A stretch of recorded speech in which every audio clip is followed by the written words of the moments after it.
This morning we are going to hear Matthew's account of what happened with the kings. We're reading all of chapter 2, and we've divided it up in 3 parts.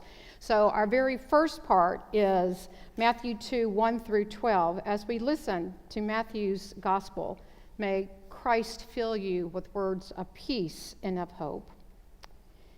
In the time of King Herod, after Jesus was born in Bethlehem of Judea, wise men from the east came to Jerusalem asking, "Where is the child who has been born King of the Jews? For we observed his star at its rising and have come to pay him homage." When King Herod heard this, he was frightened, and all of Jerusalem with him. And calling together all the chief priests and scribes of the people, he inquired of them where the Messiah was to be born. They said to him, "In Bethlehem of Judea, for so it has been written by the prophet.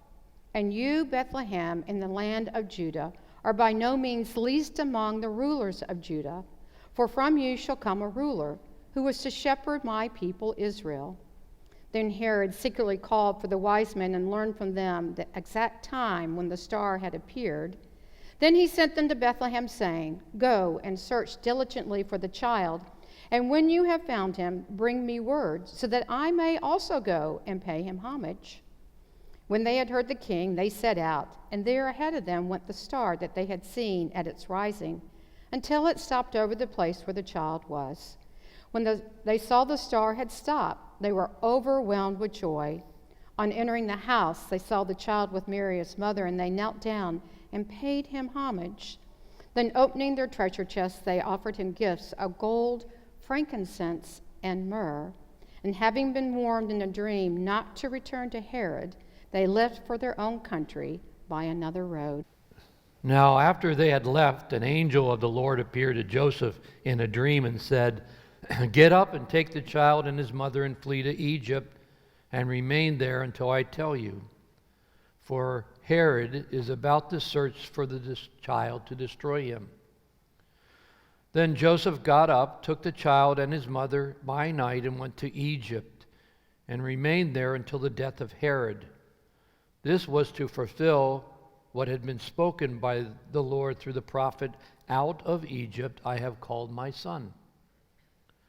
When Herod saw that he had been tricked by the wise men, he was infuriated and sent and killed all the children in and around Bethlehem who were 2 years old or under, according to the time that he had learned from the wise men. And then that fulfilled what had been spoken through the prophet Jeremiah. A voice was heard in Ramah, wailing and loud lamentation, Rachel weeping for her children. She refused to be consoled because they are no more. When Herod died, an angel of the Lord suddenly appeared in a dream to Joseph in Egypt and said, "Get up and take the child and his mother and go to the land of Israel. For those who were seeking the child's life are dead." Then Joseph got up and took the child and his mother and went to the land of Israel. But when he heard that Archelaus was ruling over Judea in place of his father Herod, he was afraid to go there. And after being warned in a dream, he went away to the district of Galilee. There he made his home in a town called Nazareth, so that what had been spoken through the prophets might be fulfilled. He will be called a Nazarene. This is the word of the Lord. Thanks be to God. The birth of Jesus has become so enmeshed over the years that in the minds of many modern believers, it's rarely noted that the 2 Gospels that speak of his birth, which are Matthew and Luke, do so with different stories and from a different point of view. It's hard to find a Christmas pageant that does not have both shepherd and wise men, stars and angels. Matthew and Luke both testify to the birth of Jesus in Bethlehem prior to moving to Nazareth, but from there they go their separate ways. In Luke's gospel, we get John the Baptist and Gabriel's annunciation to Mary and Mary's meeting with her cousin Elizabeth. We get the angels appearing to the shepherds, and we get Simeon, Anna, and Jesus being presented at the temple. In contrast, in Matthew's, it's not focused on Mary at all, but rather Matthew's focus is more from Joseph's point of view. He describes the angel's message to Joseph in a dream, telling him it's okay to marry and take Mary as his wife. The journey of the Magi in response to the appearance of the star, the conversation with Herod, the worship of the child, the slaughter of innocent Jewish baby boys, the Holy Family's flight to Egypt, followed yet by more dreams, directing and guiding Joseph on how to protect his family. Today's gospel is dramatic and disturbing and reminds us of the dark side of Christmas, the ugly side, the part that many of us prefer to skip over. There is a villain in our story, and his name is Herod, and he is king, and he has a lot of power. Scholars cannot say for sure whether the horrible incident, which is referred as the massacre of innocents, really happened as Matthew recorded it, but one thing they do know, that Herod was capable of doing such a heinous act. The callous murder of a few young children in a dusty, insignificant little town like Bethlehem would have been nothing to him. He wouldn't have thought a second thought. After all, this is the Herod who had ordered the murder of his wife and 3 of his sons because he thought they were out to get him. It's the same Herod who left strict orders that one member of every family should be killed on the news of his death so that the whole town would grieve and there would be a stricken mood over the country. He was a very evil man.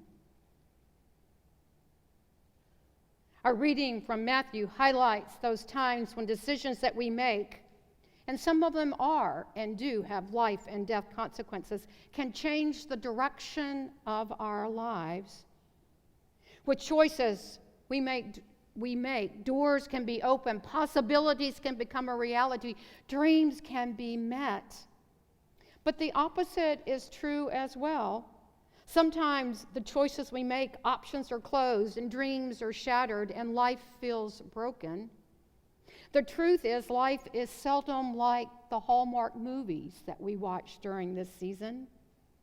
Life is not neat and always pretty, and it doesn't go just the way we expect it or want it to. So I guess the question is, why are we surprised that the good news has its enemies? Why are we surprised that there are those who would oppose it at all cost? I'm not trying to be Scrooge when I say this, but Christmas is just not a time of jolly carols and festive decorations and beautiful wrapped presents. Christmas is about life, real life, and people. It's about power and privilege and God and humankind. You see, Matthew's troubling text reminds us that life really is messy and liberation is costly and freedom is not free.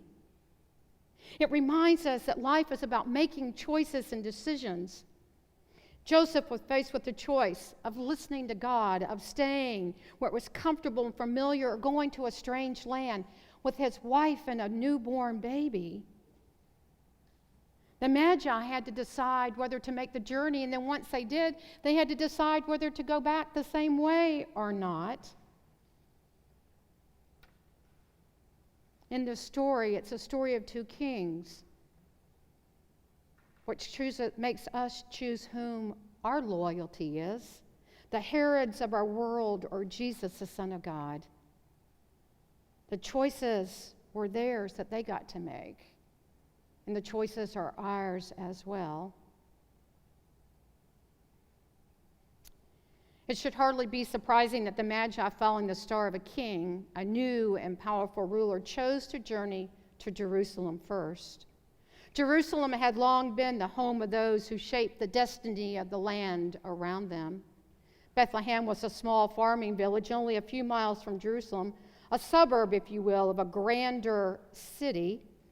It was just like many other struggling communities of that era, but despite its apparent poverty and plainness, which it had, all Judea knew the heritage of Bethlehem, which made it special. Her heritage was the birthplace of kings. King Herod the Great was also aware of this history. So when the wise men appeared to him, he did not dismiss the threat of a new ruler arising from this tiny town of Bethlehem. Herod was no one's fool. He had been in power long enough to know to take threats seriously and deal with rivals accordingly. When the wise men found the baby Jesus, they fell to their knees and they worshiped and they gave him gifts. And they decided to listen to the angel's warning and did not return home the same way that they went.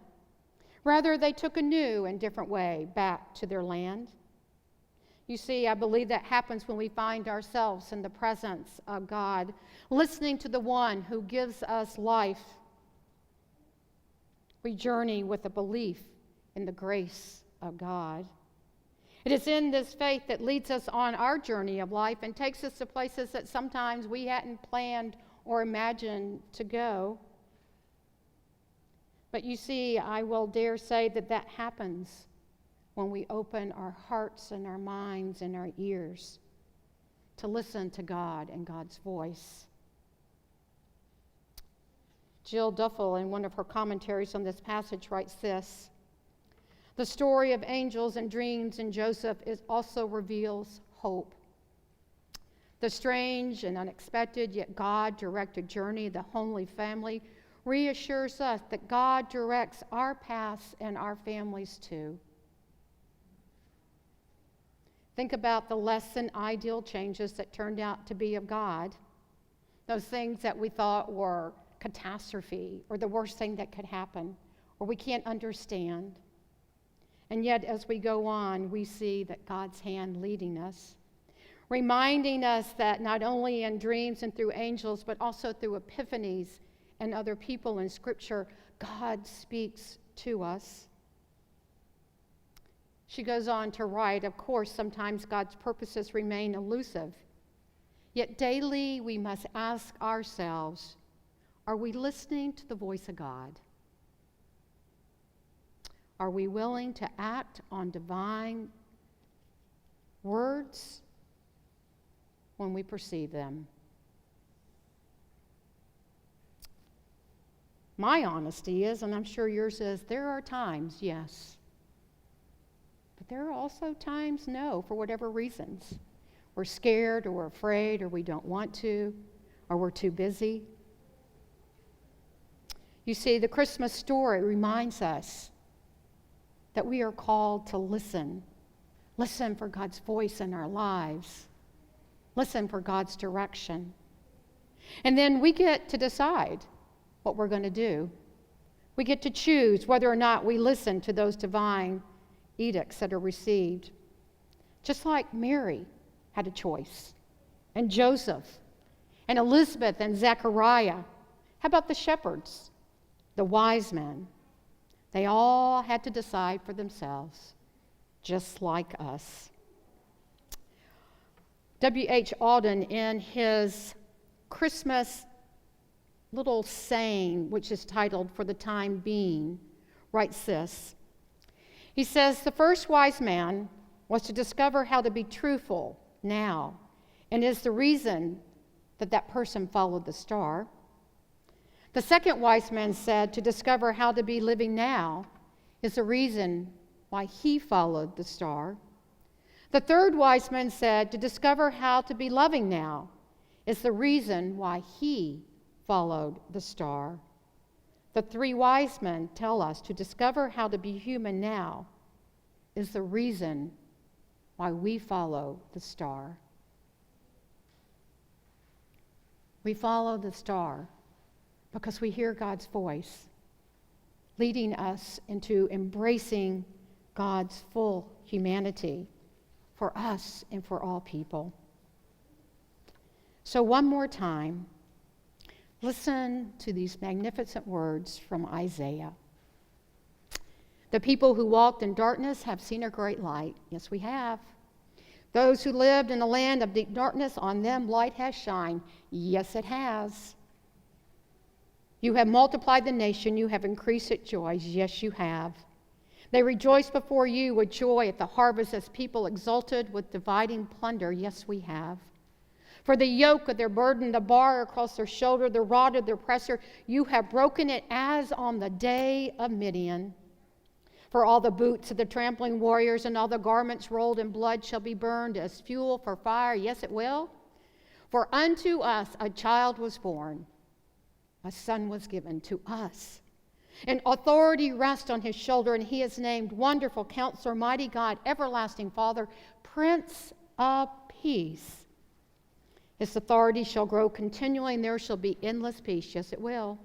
For the throne of David and his kingdom, and he will establish and uphold it with justice and righteousness from this time forth and forevermore.